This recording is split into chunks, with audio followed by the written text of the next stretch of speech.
કેમ છો ગુજરાત? શું તમે ભારતના રસ્તા ઉપર ડ્રાઈવર વગરની ગાડીઓ જોવા માટે તૈયાર છો? તો હવે એ દિવસો દૂર નથી રહ્યા. ભાસ્કર એક્સપ્લેનરમાં હું સમીર આપને જણાવીશ કે ટેસ્લાની એન્ટ્રી ભારતમાં ગુજરાતથી કેમ થઈ શકે છે. યાદ છે પ્રધાનમંત્રી નરેન્દ્ર મોદી હમણાં અમેરિકાની મુલાકાતે ગયા હતા. એના પછી ટેસ્લાએ ભારતમાં ભરતીઓ શરૂ કરી દીધી છે, જેનો સીધો મતલબ થાય કે ભારતના દરવાજા ટેસ્લા માટે ખુલી ગયા છે. જર્મનીમાં બનતી ટેસ્લા હવે ભારતમાં પ્રવેશ કરશે, અને એ પણ લગભગ ગુજરાતના બંદરથી. પણ ગુજરાત જ શા માટે? તેના માટે મુંબઈ પોર્ટ ઓથોરિટી અને કંડલાના પંડિત દીનદયાલ પોર્ટ ટ્રસ્ટના જે ચેરમેન છે સુશીલ કુમાર સિંહ, એ જણાવે છે જર્મનીથી કાર્ગો મારફતે ટેસ્લા મુંબઈ અને ગુજરાત પહોંચી શકે.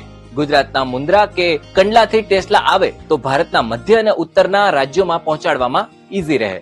કંડલાનું સ્માર્ટ ઇન્ડસ્ટ્રીયલ પોર્ટ સિટી અને મુન્દ્રાનો ડેડિકેટેડ કોરિડોર મહિને ટેસ્લાના 2 કાર. આખો વિડિયો જોવા માટે ડાઉનલોડ કરો દિવ્ય ભાસ્કર એપ.